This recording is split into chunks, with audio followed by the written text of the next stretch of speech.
Muy buenas noches y bienvenidos a todos y a todas. Una noche más a Movimiento Galimplant con el doctor Alberto Fernández. Hoy nos acompaña para hablar del manejo de complicaciones relacionadas con bueno, aquí tenemos el título en pantalla, elevación del seno maxilar por abordaje lateral, claves del éxito, parte 3, manejo de complicaciones. Como veis, esta es la tercera parte de una saga de webinars. Él pues está ofreciendo el poco tiempo libre que tiene para generar todo este contenido de manera muy rápida y creo que nos está dando pues unos materiales que van a quedar de por vida ahí en la red. Entonces, bueno, Alberto, mil gracias por estar siempre con nosotros, por todo el trabajo que te pegas y bienvenido de nuevo una semana más. Pues muchísimas gracias, César. La verdad, a ti y a a toda la familia y a todos los que nos seguís. La verdad que recibimos muchos inputs muy positivos y son el acicate para seguir. Porque como bien decía César, mi tiempo es muy escaso, pero la verdad que lo hago con mucha ilusión y estoy intentando hacer pues absolutamente todo. Y ya os lo comenté como en el webinario anterior. Voy a intentar que casi todos sean dibujos porque que quiero que quede algo así como era o sea, una vez la vida y dejar los casos y los vídeos pues para para las conferencias en simposiums. Porque pienso que con estas bases todo va a ser más fácil. Bueno, pues a petición un poco, como dicen los sajones, on demand, bajo demanda, este tercer módulo pues va a versar sobre las cosas cuando no van bien, cuando se nos tuercen y eso pasa pues muy a menudo y lo que hay que hacer es enderezarlas y ya está. Y he añadido aspectos pues que me han sido solicitados. Y la verdad que pues no sé, lo he hecho desde la sinceridad de decir pues llevo veintipico años de mi vida haciendo esto, os aseguro, y esto alguien puede pensar que estoy mintiendo, pero nunca me ha ido mal una elevación de seno, yo no sé lo que es eso y entonces con el convencimiento de que algo se ha hecho bien. Y entonces sencillamente voy a comentar lo que yo hago. Pienso que el sentido de este webinario es pues lo que yo hago y lo que hago es lo que vais a ver. Entonces, pues hasta ahora lo que hemos visto en los dos anteriores, déjame que voy a minimizar esto porque si no me veo y es muy molesto aquí. En los dos webinarios anteriores, pues hemos visto cuando todo va bien, pues básicamente hacíamos una ventana de antrostomía y esa ventana de antrostomía nos daba acceso a la membrana de Schneider que como bien sabéis tiene pues un espesor mínimo de tres capas de células y un máximo de muchísimas más.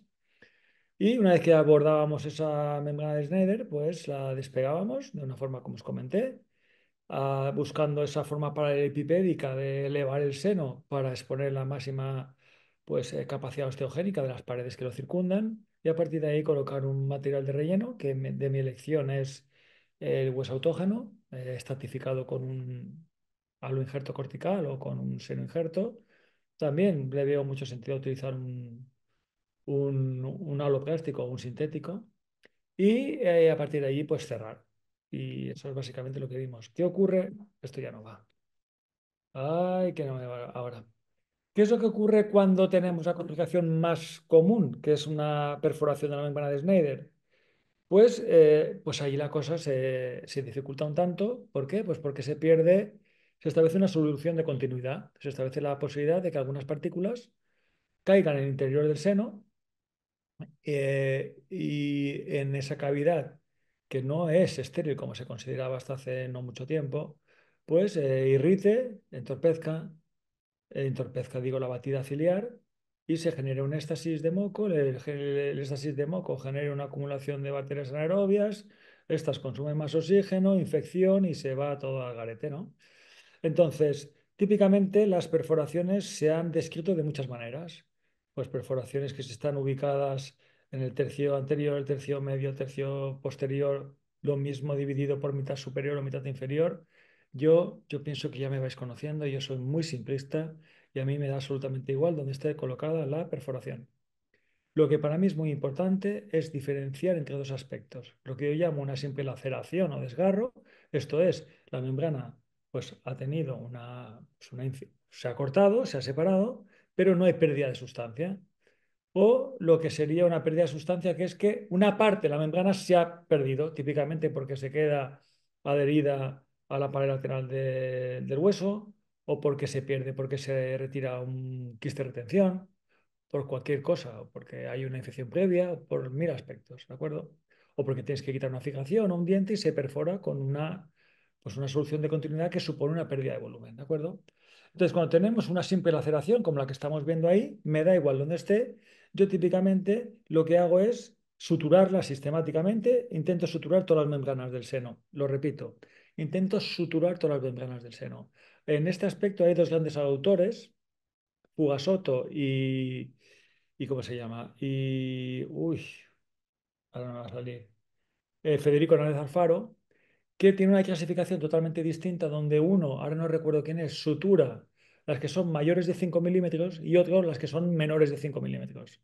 Yo, sinceramente, siempre digo lo mismo. No me veo midiendo el tamaño de una perforación para saber si lo tengo que suturar o no, siguiendo a todo lo cual autor. Yo las suturo todas. ¿Por qué? Pues porque de esta forma coges la destreza para hacerlo, se puede hacer perfectamente y genera un concepto de estanqueidad que a mí me encanta. Imaginaos que hacéis cualquier tipo de técnica de R o G en la cavidad oral. A todos nos gusta suturar el colgajo encima de nuestra membrana de colágeno o membrana pues de Gore, porque no vamos a hacer lo mismo dentro del seno. Entonces yo sistemáticamente busco la competencia tisular de mi entorno que voy a regenerar y eso lo hago con técnicas de microsutura, como vais a ver. Una vez que tengo esa laceración suturada, paso a colocarle una membrana de colágeno exactamente igual que hacíamos con la técnica que os he enseñado hasta ahora. Es rellenado certificado, despegamiento de la membrana, interposición de membrana de colágeno y relleno con aloinjerto cortical mineralizado, autógeno y estratificado con aloinjerto cortical en la parte de la ventana. ¿De acuerdo? Así que básicamente lo que haríamos sería colocar esa membrana que a modo de como de un forro del techo va a ocupar toda la membrana de Schneider que hemos perfectamente elevado de una forma paralelipipédica. ¿De acuerdo? Una vez que tenemos eso, me gusta que llegue perfectamente a todos los confines, que recorra toda la periferia de la nueva membrana, intentando que esa elevación no quede convexa, sino lo más pues, rectilínea posible. ¿De acuerdo? Sin embargo, lo que típicamente me preocupan más y son más difíciles de manejar son lo que yo llamo las soluciones de continuidad a modo de pérdidas de sustancia, donde se ha producido una pérdida de volumen de dicha membrana, entonces la coaptación de los bordes es más difícil. Tengo que decir que tanto sea una laceración como que sea una pérdida de sustancia, lo que hay que hacer es seguir elevando la membrana del seno como si no hubiera pasado nada, con muchísimo cuidado, conseguir elevarla, liberar los márgenes alrededor de dicha perforación para poder hacer dos cosas. Por una parte, que los bordes que la delimiten queden sueltos de forma tal que nos permita su anudado, su suturado y anudado, y también que nos permita dejar un territorio de hueso sano donde nuestra membrana de colágeno nos va a actuar a modo de tapón, donde va a encontrar ese sustrato sólido que lo va a estabilizar, ¿de acuerdo? Y a mí me gusta mucho, pues lo que os decía antes, de hacer que el relleno no, que el tapiz de dicha membrana sea una única membrana que ocupe toda la longitud, toda la extensión pues del área que hemos elevado, ¿de acuerdo? Espero que con estos pequeños vídeos se entienda perfectamente lo que quiero decir. A partir de ahora, pues lo que os decía antes, pues me da absolutamente igual que la perforación, la laceración o la pérdida de sustancia ocurra en tercio posterior, medio o anterior. La verdad que voy a hacer exactamente lo mismo y lo único que voy a hacer es, como os decía en los anteriores webinarios, voy a modificar la ventana de antrostomía, que lo hacía con dos motivos. Uno, permitir la exposición adecuada del área que quiero elevar o en el caso, o mejor dicho, en el caso de una perforación, ser capaz de rodearla de ese tejido sano. ¿De acuerdo? De ese tejido sano que descanse sobre pues un sustrato óseo. Entonces, independientemente de dónde está, lo que haremos será coger, típicamente a mí me gusta el PGA, esto es ácido poliglicólico montado en un portaagujas tipo Castro Viejo. Ya os lo dije la última vez, con puntas me gusta mucho que las puntas sean diamantadas. Pues esto, os he puesto aquí los cascoviejos porque fueron los dibujos que hice ayer a las 3 de la mañana y que más me costaron hacer. Entonces he hecho absolutamente todos los dibujos, menos una ampolla de bicarbonato que no he tenido tiempo de hacer y he colocado a último minuto. Pero todos los dibujos los he hecho yo. Entonces, típicamente, si consultáis, no pienso que haya mucha literatura, la verdad, respecto de la estructura de la membrana. Yo reconozco esos dos artículos, Fugasoto y Hernández Alfaro. Lo que hablan es de que hay que estructurar la membrana a modo de bolsa de tabaco. A modo de bolsa de tabaco sería más o menos, pues, perforar en un sentido, salir por el otro, volver a perforar por otro, volver a entrar por otro, hacer como una especie, pues, de no sé cómo decirlo, pues de suturas de estas continuas que va y viene a lo largo, o mejor dicho, en la perimetría de dicha solución de continuidad y a partir de ahí tirar y unirla como esa bolsa de tabaco. Realmente alguna vez lo he hecho, pero es algo que es muy infrecuente y si se te desgarra pierdes mucha más superficie. De forma que típicamente lo que hago son puntos tipo colchonero. Y básicamente, ya os digo, con sutura normalmente de 8 ceros en PGA y me gusta que el PGA sea trenzado, es mucho más fácil de anudar, no se suelta y no mortifica la mucosa. Entonces, a partir de allí lo que hago es juego mucho con darle la forma a la aguja para que el giro que tiene que dar me permita por lo limitado del espacio. Y a partir de aquí entraremos por una porción que típicamente empiezo siempre por la porción más fácil y a partir de aquí pincho por un sitio y voy a seguir por otro sitio. Como entiendo que esto era difícil de explicar, he hecho estos dibujos en transparencias, donde en la parte de la izquierda veréis como en la parte más alta y más hacia vestibular introduzco la aguja de mesial a distal, que es la parte más fácil, de mesial a distal. Aquí se ve por transparencia y luego pasaremos a hacer que salga por la parte distal, como estáis viendo aquí, o eso espero. Una vez que tenemos hecho esto, vamos a hacer lo mismo para pasar de distal, esta vez a mesial, en la parte caudal. Y a partir de ahí haremos un nudo sencillo. Hay veces que con un solo nudo es suficiente, hay veces que tenemos que dar dos, tres o los que hagan falta. Realmente es muy llamativo lo que es capaz de cerrar un simple punto.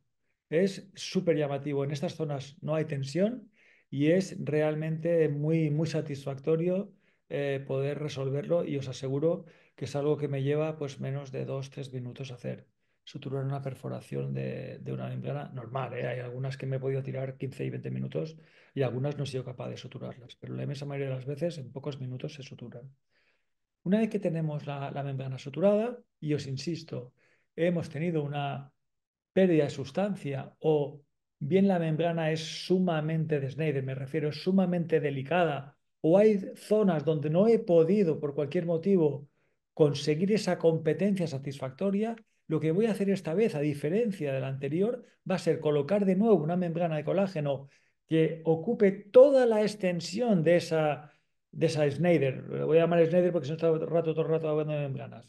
De esa Schneider subida hacia arriba, pero esta vez la membrana de colágeno que voy a colocar tiene como una especie de solapa, hace como a modo de visera, como de L, de forma tal que me permite no solo mantener la Schneider elevada, sino que quede circunscrita por una especie de rodapié que rodea, por lo menos en la porción distal, mesial y palatina, que rodea pues el marco óseo que hemos dejado expuesto. A partir de aquí, ¿veis lo que intento hacer? Aquí el dibujo no me salió muy bien hoy a las 3 de la mañana. Intento dejar esa solapa y en la parte vestibular no me esfuerzo en dejar solapa alguna. Y ahora veréis el porqué. ¿De acuerdo? No me gusta nada dejar una solapa porque no veo forma de chichetearla sin tener riesgo a perforar esa membrana de esa pared lateral tan sumamente debilitada, máxime cuando hemos hecho una ventana de antrostomía. De forma tal que lo que voy a hacer por vestibular va a ser con una pieza de mano 1-1, recta, y con fresa de carburo de tungsteno muy pequeña, no sé deciros el número, pero son las más pequeñas que existen. Lo que hago es unas pequeñas perforaciones en la pared vestibular. Aquí os he dibujado una gubia y con esta gubia lo que hago es pues lo mismo que os decía anteriormente, pues voy modificando la ventana como para que me permita hacer todo esto que os estoy contando. Si hay zonas que no puedo acceder a suturar o si hay zonas que pues, no soy capaz de colocar bien la membrana, pues iré modificando la ventana de angiostomía hasta que me lo permita. De forma tal que hasta este momento lo que tenemos es la membrana perfectamente elevada, composturada en el sentido de si se ha lacerado o se ha perforado, la hemos suturado en la medida de lo posible, que la inmensa mayoría de las veces hasta conseguir una competencia fantástica, hemos interpuesto una membrana de colágeno, le hemos hecho esa especie de rodapié y las perforaciones por vestibular. La idea de esto va a ser en palatino y en distal, fijaremos ese pequeño rodapié con chinchetas.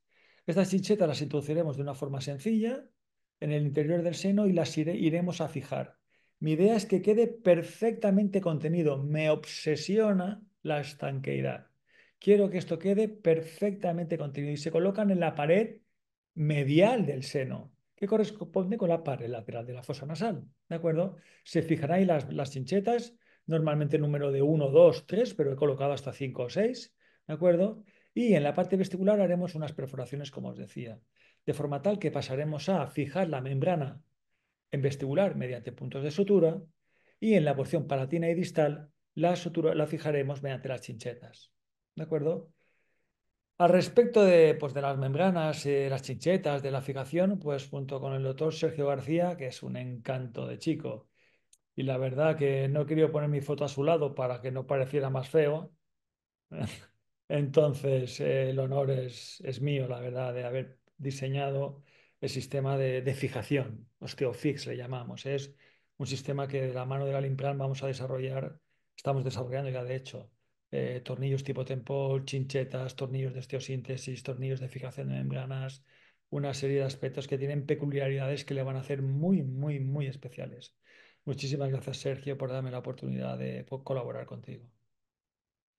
Entonces, espero que todo esto se haya entendido. Bueno, huelga decir que a partir de aquí lo que haremos será rellenar el seno, pues como os he dicho todo este tiempo, pues estratificando a lo injerto cortical mineralizado o un seno injerto o un aloplástico autógeno donde varía el implante y de nuevo el biomaterial sustituto del hueso por la pared lateral, tapando la pared lateral.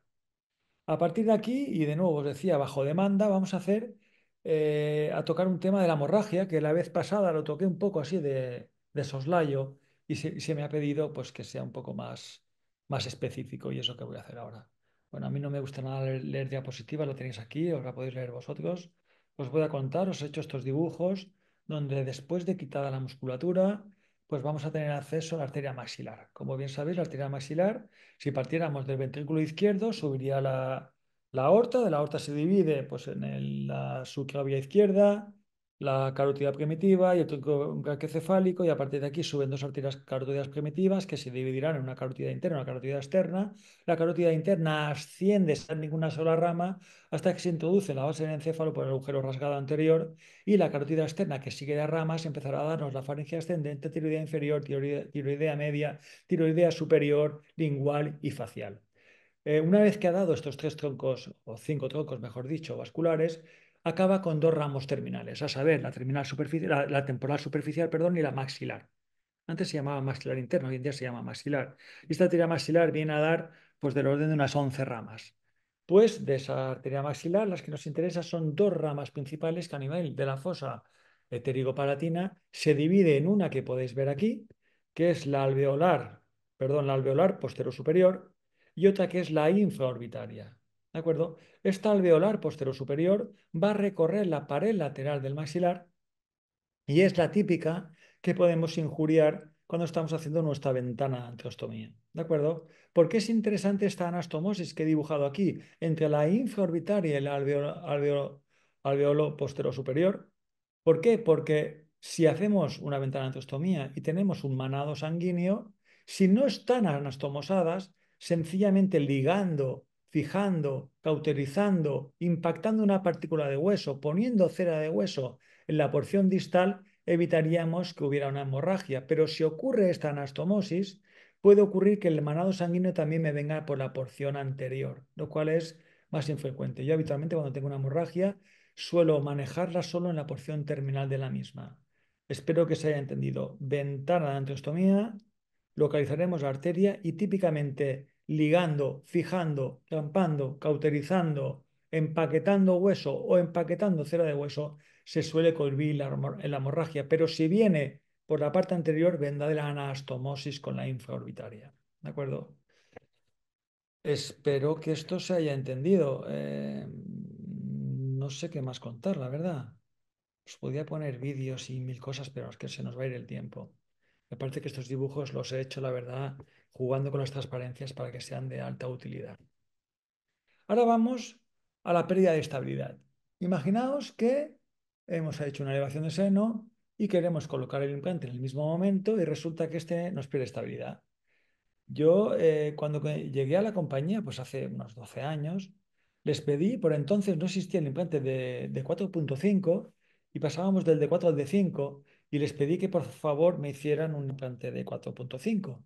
Y la verdad es que al hacerlo me hicieron sumamente feliz. La verdad que Galimplan, las cosas que le he ido pidiendo se han ido haciendo prácticamente todas y las que no se han hecho, entiendo que no se debían de haber hecho. Y realmente eso es tenemos una enorme suerte. Bueno, total, ¿por qué os cuento esto? Os cuento esto porque no debéis de planificar la colocación de implantes yendo al último sin que haya posibilidad de rescate. Pues tienes que, si quieres colocar un implante de 4 milímetros, pues colocas el de 4. Sabes que si te pierde estabilidad, pues ir a uno de 4,5. Y si pierde, pues ir a uno de 5. No planifiques ninguna cirugía yendo al de 5, porque si te pierde estabilidad no vas a hacer absolutamente nada. Pero te puede ocurrir que por H o por B, que cualquier aspecto, esa fijación no tenga estabilidad y no exista rescate, o bien porque no lo tienes en el stock, o bien porque no lo consigues la estabilidad, o por lo que fuere. ¿De acuerdo? Primer aspecto que a mí me parece interesante, y esto es algo que puede ser disonante y algunos de mis compañeros pueden no estar de acuerdo. A mí me gustan las fijaciones que tienen transportador. De esta forma te permite que sea muchísimo más fácil retirarlo o verificar la estabilidad que tiene y también te ayuda mucho a paralelizar. Entonces a mí me gustan mucho los implantes que tienen transportador y particularmente me gusta que estén atornillados, aunque tienen el hándicap de que si le das un torque muy alto, luego puede costar liberarlos ligeramente y quedar unos golpecitos o hacer un pequeño contratorque.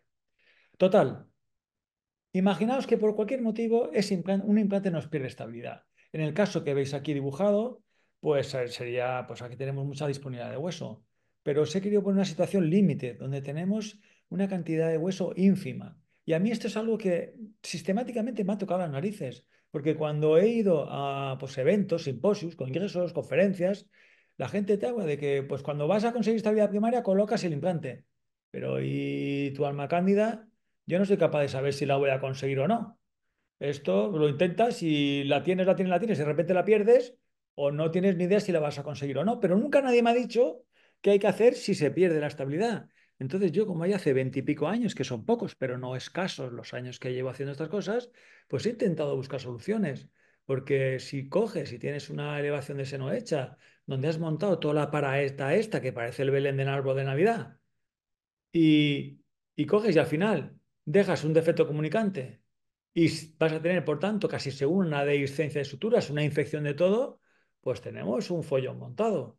Entonces, yo desde el principio de mi práctica diaria me he obsesionado en poder manejar esos pequeños defectos comunicantes a modo de tapones.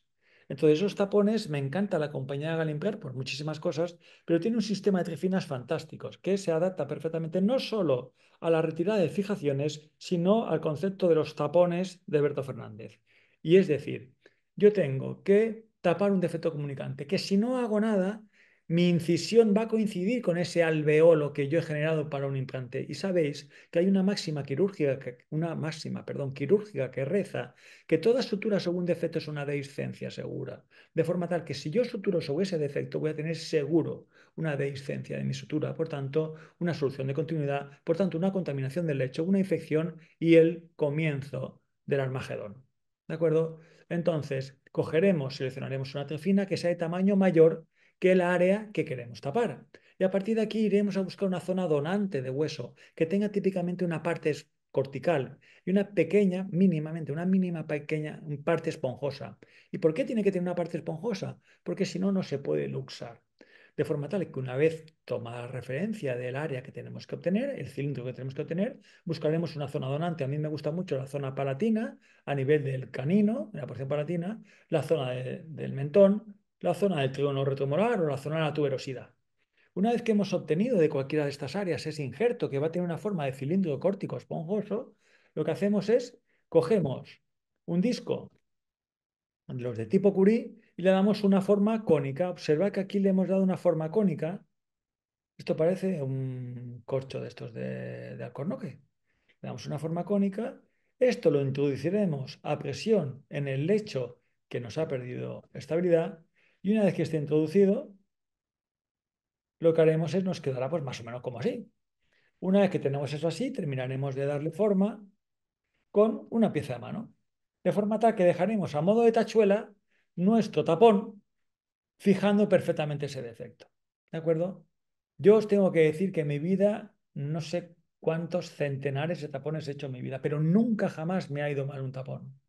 Y hasta ahora, de hecho, lo que haría sería colocar el implante dentro del tapón, porque es que es espectacular el éxito que tienen. Entonces coloco mi tapón de hueso córtico esponjoso y rellenaría el seno de una forma convencional. Lo normal sería que ya estuviera relleno porque si no, no hubiera tenido sentido que intentara colocar mi fijación. ¿De acuerdo?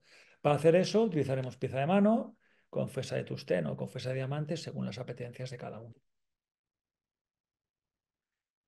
Entonces, entiendo que hasta ahora hemos visto las perforaciones, las hemorragias, las pérdidas de estabilidad. Y ahora vamos a hablar de los puntos que quizás sean más, pues no sé, pues más interesantes, que son las infecciones, ¿de acuerdo?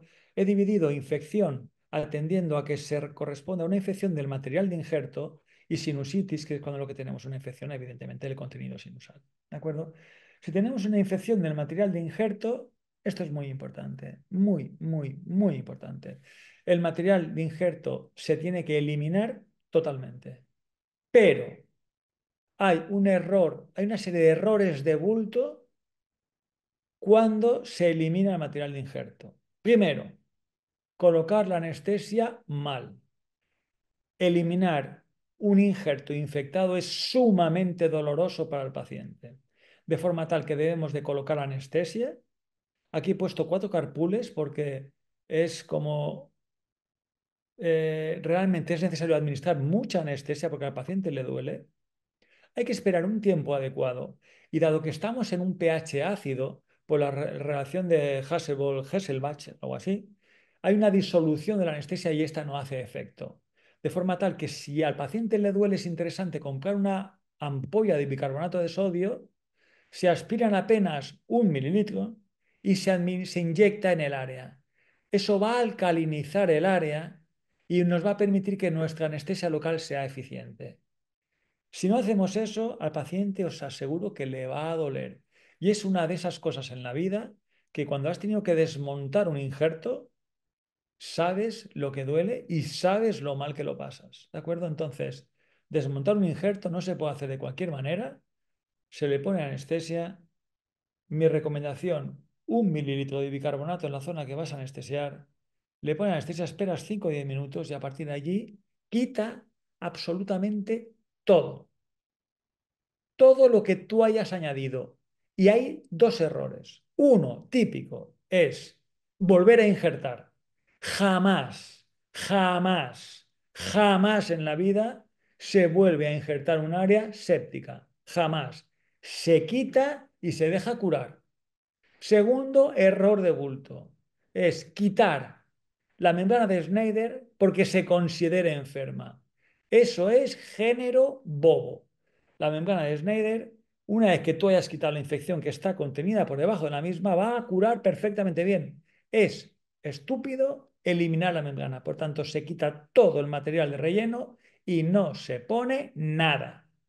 No se pone una membrana de colágeno para permitir que no se colapse porque no lo va a hacer. No se vuelve a injertar la zona porque eso va mal el 100% de las veces. Y muchísimas veces me ha tocado responder a lo mismo que os estoy diciendo ahora. Entonces, si me lo volvéis a preguntar, lo volveré a decir, pero que quiero que quede constancia que no se debe de hacer. Por tanto, se retira y se espera. ¿De acuerdo? Ahora vamos a ver qué ocurre si se nos infecta el seno. Puede ocurrir que se nos infecte el seno, pero que no tengamos una infección del material de relleno. Y eso no sé cómo decirlo, es difícil hacer ese diagnóstico, ¿de acuerdo? Y para mí lo que es muy importante entender lo siguiente, si tenemos un exudado seroso purulento o seroso purulento burbujeante por la incisión, es seguro que tenemos el material del injerto infectado. Y tendríamos que hacer una rinoscopia para saber si existe un drenaje posterior, o bien a rinofaringe o bien por el meato medio, para estar seguro que el drenaje venga del seno maxilar. ¿De acuerdo? De forma que yo en mi consulta particular tengo un endoscopio y lo utilizo para ver estas cosas, pero entiendo que no es lo más habitual. Pero lo que hay que hacer sistemáticamente cuando el paciente viene con un cuadro de dolor, edema que se mantiene, mucosidad, mal sabor, hay que hacer un CBCT y ver el estado del seno. Ese estado del seno ha de ser evidentemente en salud perfectamente aireado y con el meato abierto. Sin embargo, es muy típico que después de una elevación de seno se ocupe temporalmente el seno maxilar. ¿De acuerdo? De forma que no tenemos que confundir toda ocupación del seno maxilar posoperatorio con una sinusitis, ni muchísimo menos. Si no hay síntomas, eso no es una sinusitis. Si no vemos un drenaje posterior, tampoco es sinusitis. Pero hay un aspecto que os quería decir. Y bueno, os lo voy a contar adelante porque, más adelante porque este es el aspecto de infección y no de sinusitis. Por tanto, si vemos que supura, que burbujea, que hay un exudado hemorrágico por la incisión, es seguro que tenemos el material del injerto infectado. Pero puede o no estar acompañado de una sinusitis. Eso lo confirmaremos con el estudio radiológico. ¿De acuerdo? El proceder va a ser el que os he dicho, retirar todo sin destruir la membrana del seno, simplemente eliminar el material de relleno y no poner nada más.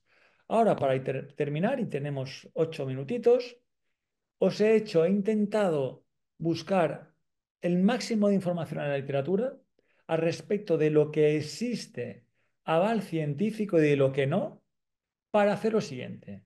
Prevenir cuadros de infección a nivel del seno. Prevenir la infección del material de relleno. ¿De acuerdo? O sea, perdón, prevenir la infección o cuando tenemos una infección del material de relleno, cómo trataremos una sinusitis aguda y cómo trataremos una sinusitis crónica. ¿Se entiende? Prevención, esto es profilaxis, infección del material de relleno, sinusitis aguda y sinusitis crónicas. Y aquí vamos a ver la evidencia científica. Si hay más es que es mucha, y si hay menos es que no existe evidencia. ¿De acuerdo? Entonces, veremos.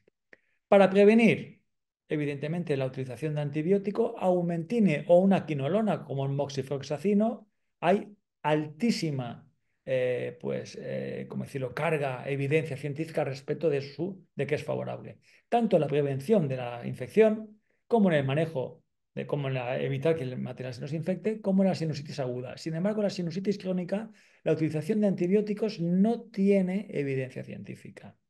Respecto de los mucolíticos, no tiene evidencia científica en ninguna de las estrategias, salvo situaciones, mejor dicho, salvo en la sinusitis crónica, donde básicamente existe algo de evidencia al respecto de que mejora un poco la sintomatología del paciente.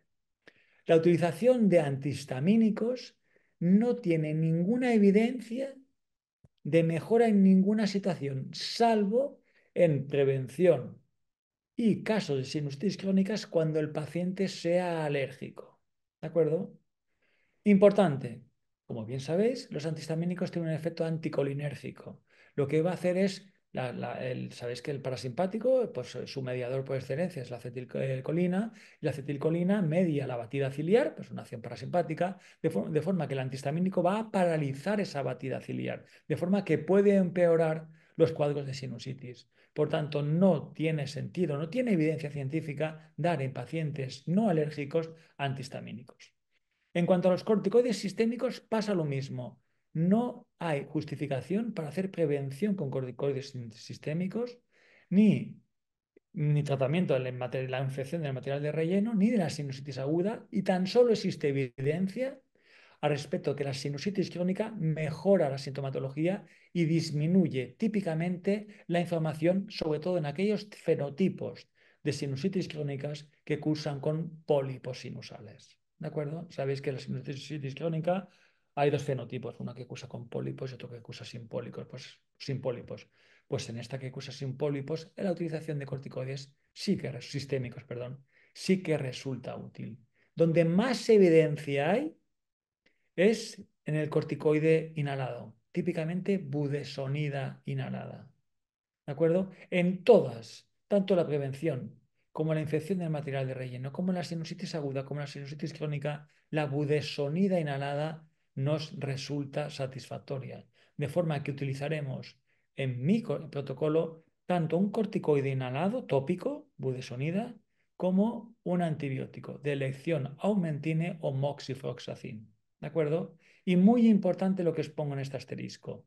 Si en la evolución del paciente tenemos un exudado que se acompaña de burbujeo, asociaremos tanto en el aumentine como en el moxifloxacino metronidazol, a razón de 500 miligramos cada 8 horas. Esto es 2 comprimidos de 250 miligramos cada 8 horas durante 8 días.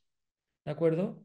Esto va a ser el tratamiento en el que se basa pues el manejo de las infecciones, tanto de material de relleno como de la sinusitis aguda. Las sinusitis crónicas están cada vez pues más, no sé cómo decirlo, puestas en juicio por parte de los otorrinos y hablan de sinusitis agudas recurrentes. ¿De acuerdo? Eh, Poco más, la verdad que me he querido ceñir a los 40 minutos, que realmente serían 20, pero yo ya me he cogido 20 de más, por si acaso. Y espero que con esto realmente hayamos acabado con el seno, aunque se pueden hablar de muchísimas más cosas, pero pienso que en todo lo que está por venir, que tenemos prácticamente un año que nos vamos a acompañar de estos webinarios, si tenéis a bien seguirme, vais a ver que aquellos pequeños aspectos que queden deslavazados pasarán a ser sumamente coherentes. Y todo tendrá sentido. Os aseguro que en mi práctica diaria todo lo hago por algo, todo está sumamente pues, validado por la experiencia, que sé que no tiene ningún peso específico, pero he estudiado mucho, he intentado entenderlo todo y no digo las cosas porque sí. Espero que haya sido de utilidad y para cualquier cosa espero que haya alguna cuestión. Ahora dejo de compartir y no sé si ha sido de vuestro gusto o no, la verdad. No sé si va a haber alguno de Ecuador que me invite a ir para allá. Yo creo que sí, Alberto. Yo creo que estoy seguro de que así va a ser. Que te vas a ir a Ecuador muy pronto, invitado. Porque hay mucha gente que nos sigue desde allá. Entonces, bueno, nada, darte las gracias por estas tres partes que nos has ofrecido bueno, de maestría y de tu experiencia. Y mientras la gente va haciendo sus preguntas, comentar acerca de lo que viene, ¿no? Porque teníamos proyectado una serie de 10 capítulos. Este primer capítulo se ha hecho en tres partes y ahora toca el segundo capítulo, que no sé, Alberto, Sí, ¿no? si, sí, ¿no? De Curie, teníamos descripción detallada de la técnica de Curie para regeneración ósea, ¿verdad? Fantástico, sí, sí, sí. Vale. Tengo una vasta experiencia sobre ello. Bueno, pues ya informar a a los oyentes que esa será nuestra siguiente parada en estos 10 temas que vamos a tocar. Y nada, mira, aquí tienes la primera pregunta que nos hace Lurín, que dice, doctor, ¿las chinchetas por palatino del seno no se retiran? No. Bueno, para retirarla tendrías que hacer un agujero que no veas. Y yo nunca he retirado ninguna. No, no, yo las dejo allí. No, no, las dejo ahí. No se colocan Vale, por palatino, ¿eh? Se colocan desde vestibular, pero se anclan en palatino. O sea, se anclan en la porción nasal del seno maxilar. O sea, no se ponen por palatino. No se fijan por palatino para fijar la membrana. Se meten por dentro del seno. No sé si eso se ha entendido. Vuelvo a la conferencia. ¿Eh? Espera, no sé si eso se ha entendido. Espera, no estoy compartiendo. ¿Eh? A ver, ¿se está viendo esto? sí, estamos viendo la pantalla. A ver, ¿dónde estás?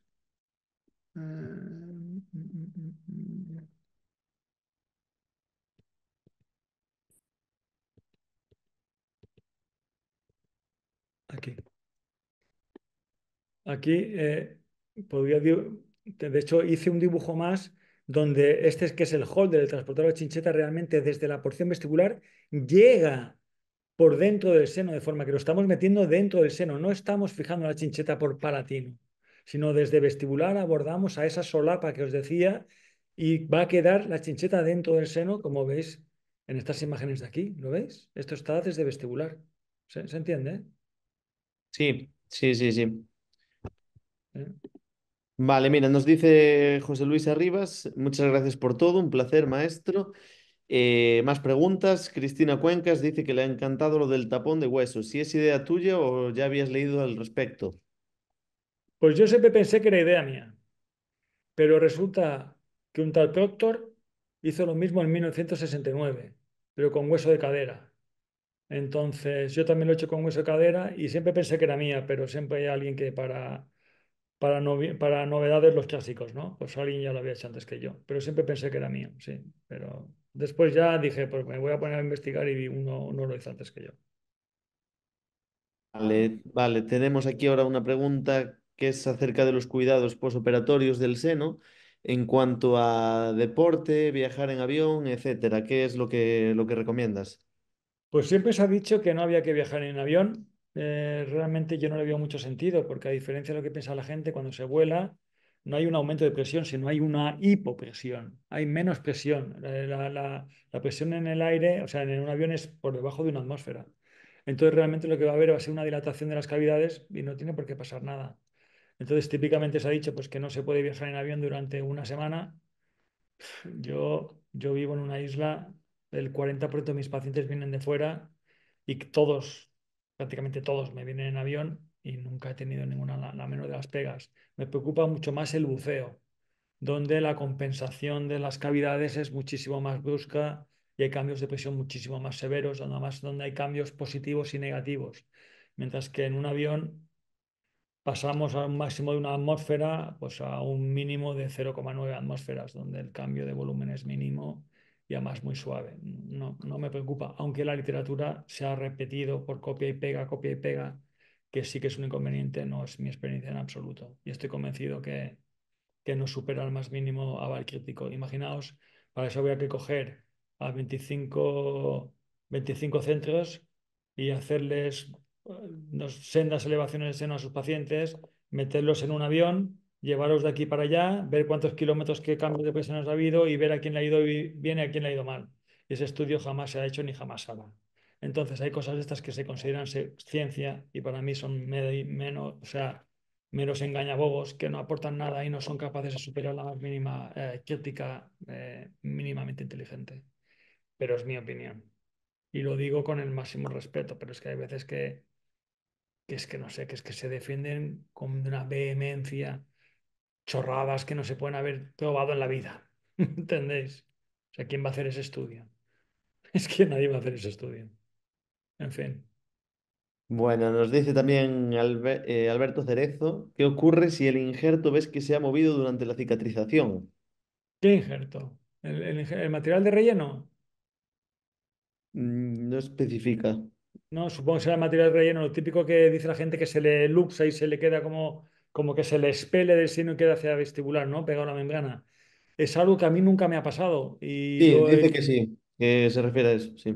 lo he oído muchas veces. Para mí lo importante de eso es fijar convenientemente con chinchetas la membrana del seno.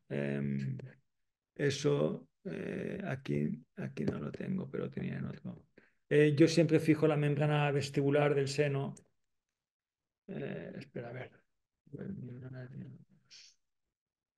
Eh, yo siempre fijo la membrana del seno con la membrana de colágeno que pongo por fuera de la pared lateral con chinchetas para evitar eso, porque si no puede ocurrir. Ya os digo, a mí no me ha ocurrido porque siempre las fijo y realmente no me ha pasado. Entiendo que ese paciente hace un súper estornudo y no sé qué, pues evidentemente puede ocurrir. Pero lo típico de decirles que estornuden con la boca abierta para que haga un sonido rarísimo y la boca y el bocanazo de aire salga por la boca y ya está. Pero nada más. No puede ocurrir, pues si te pasa, pues lo retiras, vuelves a rellenar y ya está. No pasaría nada. O sea, no pasaría nada. pues una faena, pero si no se te ha infectado, pues se puede hacer perfectamente. Vale, tenemos aquí la última pregunta que nos hace Mario, que dice, primero, gracias por la presentación, doctor, y después la pregunta es, ¿cuánto tiempo espera para hacer la siguiente elevación de seno cuando ha quitado todo el injerto infectado? Muy bien, a mí no me ha pasado nunca, nunca, pero considero que la respuesta lógica para eso es la que requieren los tejidos cuando es para cicatrizar, que es un mínimo de 3 meses. A partir de la decimosegunda semana, decimosexta semana se podría hacer perfectamente, con integridad del tejido. No iba a haber ninguna pega en principio. Vale, pues con estas preguntas llegamos al final de esta primera parte de 10 temas, o sea, de esta tercera parte de la primera parte de 10 temáticas. Muy Eh, bien. Muchísimas gracias, Alberto. Un placer, como siempre. Espero de verdad que sean útiles y no sé si formato este dibujitos, yo pienso que ayuda a entenderlo bien porque hacer fotos de ciertas cosas es muy difícil y así me parece que se pueden recalcar muchos detalles de una forma muy satisfactoria o por lo menos para mí me está siendo útil para, no Yo sé, creo me que sí, está que pareciendo. es un formato muy, bueno, que ejemplifica muy bien, ¿no? Y muy visual. Entonces, me imagino que tu trabajo te estará llevando, pero bueno, Ahora a ver si sigo o no sigo haciéndolo. Sí, yo pienso que voy a hacer todos los webinarios así. De forma que lo que os decía, me parece que va a quedar allí un remanente en el ciberespacio que va a tener una armonía visual que va a poder ser fácilmente reconocible y me parece que eso es bonito. Hacer una apuesta de marca en el sentido de decir esto viene de la compañía Galimplan y apostamos por esto, o por lo menos el doctor Fernández apuesta por esto, y me parece que es interesante. Entonces voy a hacer el esfuerzo de cada webinario preparármelo todo de una forma parecida. pues muchísimas gracias, Alberto. Muchas gracias a ti y a todos los que están aquí escuchándonos un jueves a las 10 menos cuarto de la noche, que también para ellos pues es un esfuerzo grande acompañarnos y les estamos agradecidos por estar ahí porque el calor de la gente se siente. La verdad que espero no llegar a cansaros y que sea de utilidad, sinceramente. Y por favor, de verdad, decidme las cosas con contundencia. Alberto, no me gusta que te exaltes cuando dices ciertas cosas y no me salto, de verdad. Yo soy un ser que no me sube una pulsación por casi nada. Pero os lo digo honestamente desde el máximo del corazón y el respeto del cariño. He oído en mi vida tantas tonterías que no superan ningún juicio crítico que pienso que tenemos que dar ese zarpazo en la mesa y decir, ya está bien de que se nos digan tonterías. Vamos a intentar realmente contar todo lo que sabemos, ayudarnos entre todos, porque es que si todos nos ayudamos, hay tantísimo que podamos aprender. Y es Jorge Campos siempre me decía, si yo tengo una manzana y tú tienes una pera y yo te doy tu pera y tú me das tu manzana, yo tendré la pera que era tuya y tú tendrás la manzana que era mía. Pero si tú tienes una idea y yo tengo una idea y los dos nos intercambiamos las ideas, ambos tendremos dos ideas. Pues si todos hacemos el esfuerzo de compartir nuestras ideas, lo que podemos alcanzar es el infinito. Y yo estoy aquí para compartir mis ideas y recibir todas las que tengáis de vuestra parte y aseguro que cuanto más críticas sean, mejor las voy a coger y más me van a servir para mejorar. Pues creo que es una reflexión excelente para lo que queremos transmitir con Movimiento Galimplan desde que empezamos. Así que, Berto, mil gracias por acompañarnos.